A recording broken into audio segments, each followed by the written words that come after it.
Friday, December 3rd, 2010. I'm Jaqueline Delange with Leticia Rodriguez. Here are the top stories. An Ottawa man is charged with connection with a crossbow shooting.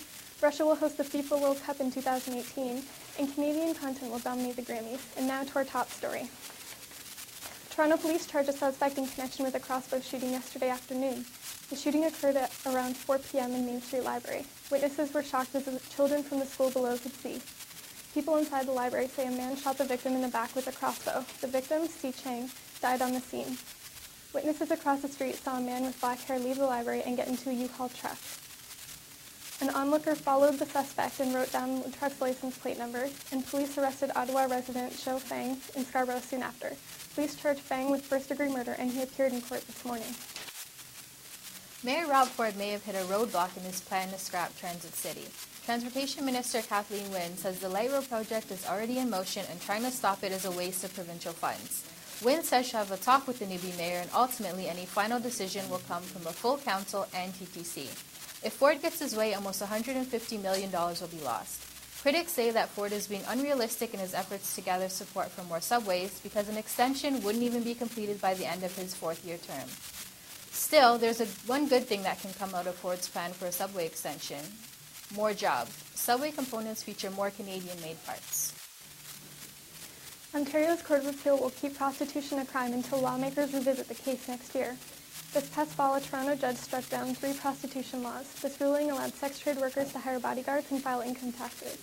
But the Ontario government requested an appeal. It says the law would cause prostitutes from all over to set up shop in Ontario, and police couldn't handle it. As a result, the ruling hasn't come into effect, and the old laws remain. The provincial and federal governments will make their case in April.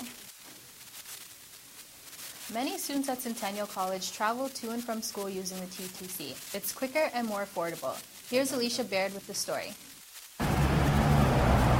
Throughout the day, many Centennial College students can be seen waiting for the bus at Paper Mortimer. Most students use the TTC as a means of transportation to and from school. Taking the bus is convenient for these students because it is quicker and more affordable. Transit from my house across on the west end is kind of far and a less expensive way of coming to school, so gas prices at $1 a liter is cheaper. The buses at Pape Mortimer arrive frequently, making it quicker for students to get to their destination on time. Bus service is actually pretty good around here. Multiple times I just walk to the corner and the bus is already there. It's waiting for me, or I just got to wait a few more minutes. But I notice how it kind of teeters off, like around 5 o'clock. You have to wait more and more. So, between the hours of noon and 5, it's pretty good. The students usually walk towards the intersection with friends, as many of them share the same travel routes to get home. With the TTC buses arriving as quickly as they do, students will be one step closer to tackling their homework. From the corner of Pape Mortimer, this is Alicia Baird, Observer TV News, Toronto. Toronto bylaws tell us what we can and cannot do. They range from dragging dead horses down Yonge Street to vehicle idling, and some bylaws have an interesting tale behind them.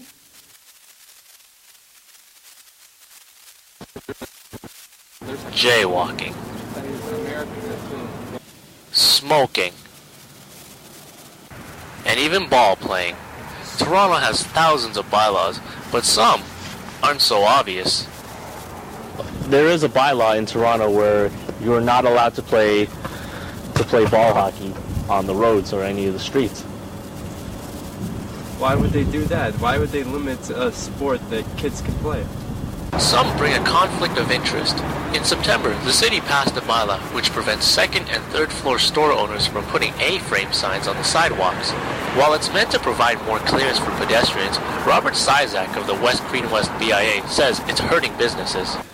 Some of the businesses lost 10 to 30% just in a month of sales from the previous year. Selma from St. Oberno Salon showed me her receipts. Because she brought the sign in, 30% of sales were gone, and they're going to go bankrupt. But not all Toronto bylaws are passed by City Hall. Some get a little help from an environmentally friendly group. In 2008, the Toronto Environmental Alliance passed a bylaw that requires companies to identify the top 25 toxins that are considered a priority. So we're pretty excited about the bylaw, and since it's been passed, a number of other cities across Canada have been looking to Toronto's leadership to implement their own community right-to-know bylaws in their own cities. So we're actually leading the charge in Canada on this issue. While we weren't able to get a hold of someone from City Hall regarding bylaws, Bruce Hawkins of the Municipal Licensing and Standards sent me an email regarding some questions that we had. In the email, city staff said some bylaws, including the harmonized zoning bylaw, which took numerous years to pass, received thousands of submissions from public feedback in order to get passed. And they say most bylaws are created and enforced by residents from their complaints. I think people need to don't shy away from policies and bylaws. Definitely get involved, be aware of what's going on, and vote for or against these kinds of bylaws by contacting your councillor and influencing the way that they will vote. So if you want to learn more about the city's bylaws, log on to www.toronto.ca and click on the bylaws section. You'll be able to see many bylaws by category and what year it was passed. In Toronto, Roger Tran, Observer TV News. When it comes to taking care of underprivileged children, Canada has fallen flat. A UNICEF report called The Children Left Behind says Canada ranks 17th out of 24 countries. The report spans 4 years of statistics starting in 2004. It looks at things like family income, housing, and the material well-being of children living in poverty. It also found that Canada provides the same level of dedication as countries that are less wealthy than most. We did, however, score higher in education and health, ranking 3rd and 9th. According to UNICEF, low scores could also affect our economic and social standing in the future. European countries like Switzerland and Netherlands ranked highest, while United States and Italy ranked lowest. The economic report is looking rosier these days, but is that really the case? Canada's unemployment rate fell to just over 7.5% in November, but StatsCan says we shouldn't just celebrate just yet. They attributed the decline to over 40,000 young people leaving the labor market. And although there were over 26,000 more part-time workers, there were over 11,000 fewer full-time employees. Ontario is the only province in Canada to show growth. Its labor force increased by over 31,000 workers. In other news, a Haitian lynch mob is responsible for the murders of 12 people believed to be witches. Locals in a rural village in the southwestern Grand Anse region believe that the recent cholera outbreak is because of black magic. It's only been 6 weeks since the outbreak began, and already 1,900 people are dead, with 84,000 infected. National Police spokesperson France Lebours says suspicions of voodoo practices spread last week, leading to beliefs that witchcraft is being used to infect people. After capturing suspected witches, the mob used machetes and burnt the bodies. There will be no shortage of Canadian content at the Grammys this year. The nominees were announced on December 1st at the Nokia Theatre, and artists from the Great White North made quite a splash. Rapper Drake leads all Canadian artists with 4 nominations, including Best Rap Album for his debut record, Thank Me Later. He's also up for Best New Artist alongside Stratford native Justin Bieber. Other notables include Neil Young, who has a shot at 3 Grammys, and Canada's favorite indie rock band, the Arcade Fire, whose smash hit The Suburbs, is up for another Album of the Year. Sticking with musicians, Christina Aguilera has recovered well from her recent divorce and has gone public with her new man friend. Aguilera says she got to know Matt Rutler on the set of her new movie Burlesque.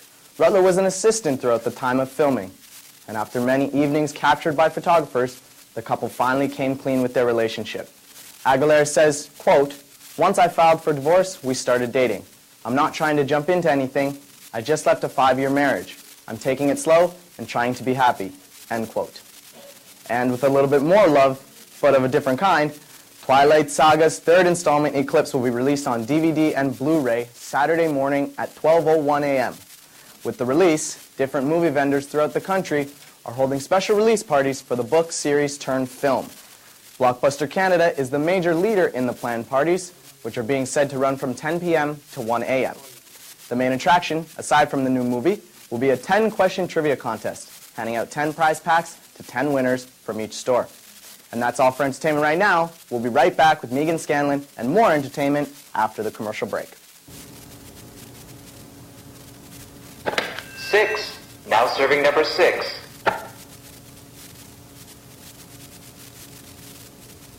You don't have to wait forever for the career of your choice. With Fast Track at Centennial College, complete a program in business, technology, or healthcare, and get working in as little as 8 months. Fast Track. To learn more, contact Centennial College.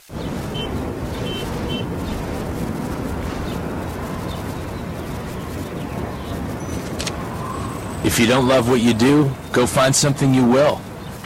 Centennial College. Start here, don't look back.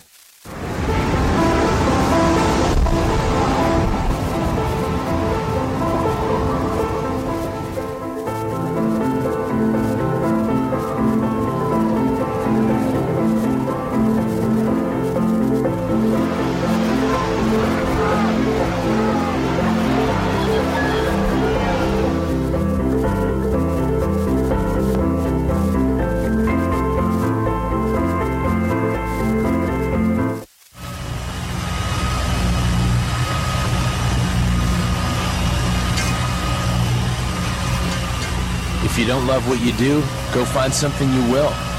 Centennial College. Start here, don't look back.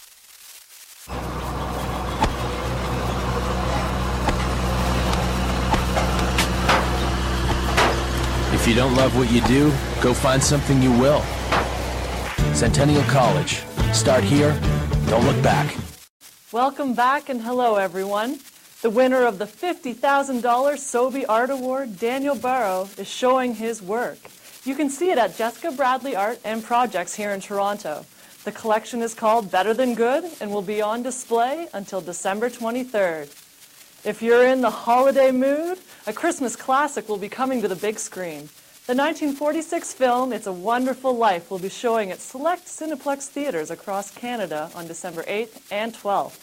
This will be the first time the movie will be viewed in digital form, and tickets are $5 a piece. In the concert scene this weekend, tonight you can support the Daily Food Bank by catching the Arkells playing the Phoenix. $1 from each ticket will go to the food bank. The Horseshoe Tavern is hosting a tribute to the last 40 years of Juno Awards. The kickoff is on Saturday and the show runs monthly until March. The first concert will feature hits from the 70s. And finally, the Sound Academy is hosting the Killers frontman Brandon Flowers on Saturday night. And that's all from entertainment. Stay with us after the break for more entertainment news.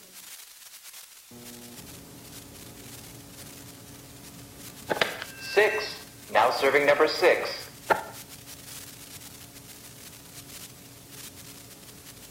You don't have to wait forever for the career of your choice. With Fast Track at Centennial College, complete a program in business, technology, or healthcare, and get working in as little as 8 months. Fast Track. To learn more, contact Centennial College.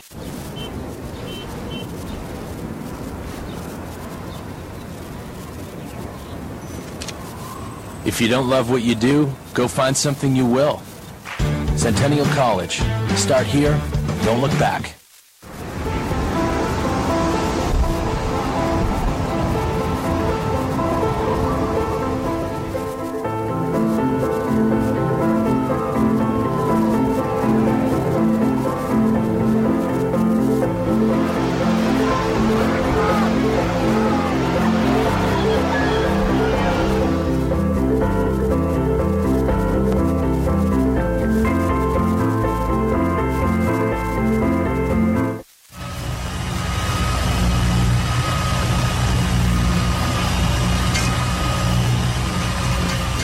If you don't love what you do, go find something you will.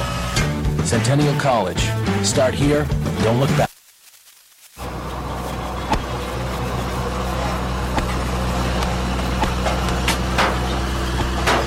If you don't love what you do, go find something you will. Centennial College. Start here, don't look back. Hello and welcome back, everyone. I'm Mike Gibbons with all the latest news and entertainment. The Grammy nominations have been released, and Canadian content will be at a premium this year.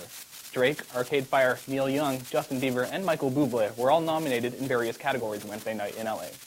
Drake got 4 nods, while Arcade Fire and Young got 3 each. Bieber and Bublé both got 2 nominations. The Grammys will air in February on Global and CBS. The National Board of Review has selected The Social Network as the best film of the year. The group also gave the film awards for Best Director, Best Adapted Screenplay, and Best Actor for Jesse Eisenberg's role as Facebook founder Mark Zuckerberg. Aretha Franklin underwent a successful surgery and thanked her medical team in a statement released yesterday. The Queen of Soul gave her doctors and nurses RESPECT and thanked her fans for praying for her. The 68-year-old singer canceled all concert dates last month, and she didn't say what she was being treated for. And it looks like it'll be a family-friendly movie. It'll be family-friendly movies this weekend. Harry Potter and Disney's Tangled will grapple for box office supremacy in what is usually a slow period for moviegoers. Harry Potter and the Deathly Hallows Part 1 is in its third weekend, and Tangled is in its second. And that's all for entertainment. Let's send it over to the Sports Center for all the scores. Thanks, Mike, and hi, everyone. I'm Roger Tran, and here's the latest in sports. With Russia hosting the World Cup in 2018, economists say the country will benefit from it financially. It's estimated that Russia will have to spend at least £2 billion on infrastructure for the Games. But sources say the country will benefit in the long term, both from tourism and a brighter reputation. Prime Minister Vladimir Putin said yesterday that Russia's Cold War stereotypical image had frightened people all over Europe.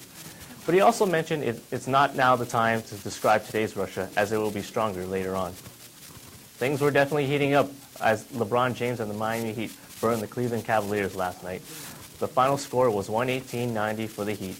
The game was a well-anticipated one. It was James' first game in Cleveland after his hyped-up trade to South Beach last summer that left Cavaliers fans betrayed. The anger was felt throughout the stadium, the constant booing and profanity thrown at him. But Cavaliers fans were quiet at the end as James scored a season-high 38 points in the game. Cleveland coach Byron Scott respected James, and he thought he played great. And collecting sports memorabilia can be more than a hobby. It can be a full-time job or a way to make some extra cash, and also can be a great way to spend a Saturday. Jennifer Romano has the story.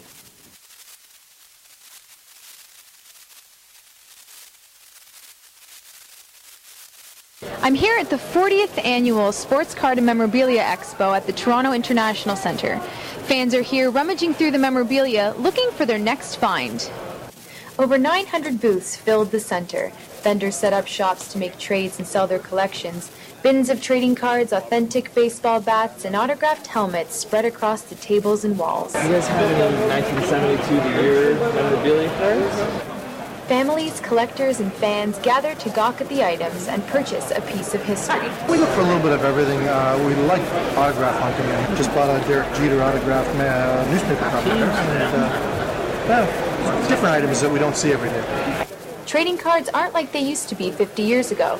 No more buying packs of free bubblegum at the corner store or trading Roger Maris for Mickey Mantle behind the school. Today, they're presented in a new way and with a lot more value. Now, instead of just regular sets, you've got low-end, mid-end, high-end.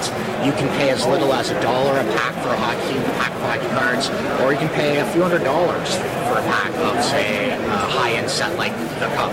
But it's definitely very different. It's not as simple, and now you've got cards with pieces of game-used jerseys embedded in them. The players have signed the cards, and the manufacturers insert them in the packs. Vendors can make thousands of dollars a day at the show. Collecting and selling can be a full-time job.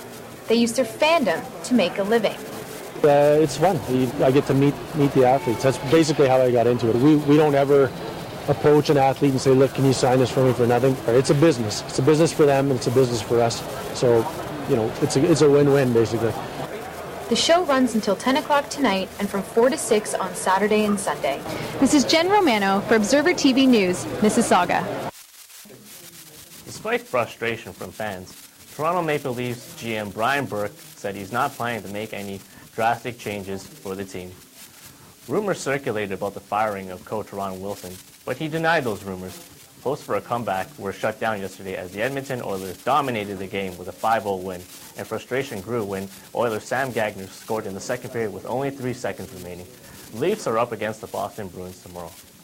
And finally, the Toronto Raptors up against the Oklahoma City Thunder tonight at the ACC. The Raptors will be in for a challenge as the Thunder have done well in the Eastern Conference and have won 7 straight games on the road. But their star player, Kevin Durant, may not play for the Thunder tonight. He's been out with a knee injury. The Raptors hope to win another game. They scored big against the Washington Wizards last Wednesday with a 127-108 win. Tip-off with the Raptors and the Thunder is at 7 p.m. And that's a look at the world of sports. Now over to Carrie Prunskis for her thoughts on a different kind of sign of Silent Night. Thanks, Roger. Yesterday, the Eaton Centre in Fairview Mall banned Salvation Army volunteers from ringing their bells, all because of noise complaints from some of the mall's employees. Pardon? No, really. Pardon? Because my ears are still ringing from last holiday season. Are you kidding me? Okay, sure. It probably gets a little irritating hearing those bells ring all day. But please try to look at it this way. A, at least you have a job. B, it goes with the territory. There's always going to be parts of our jobs that annoy us, so suck it up. And C, it's only for a few weeks anyway. It's not as if you have to hear those bells ringing all year long. And D, that's right, I'm going all the way to D on this one. It's for a good cause. The Salvation Army provides food, clothing, and shelter to people in need. So now, some shoppers have chosen to boycott the Eaton Centre and Fairview. I applaud you, but I'll be sure to do it quietly because I wouldn't want to disturb the whiny mall employees, who better be throwing a few extra bucks in those little red kettles to make up for this. Hopefully they can still find them, because they certainly won't be able to hear them. Not at their place of work, anyway. Well, ding dong, those are my thoughts. For all of us here at Observer TV News, thanks for watching and have a great day.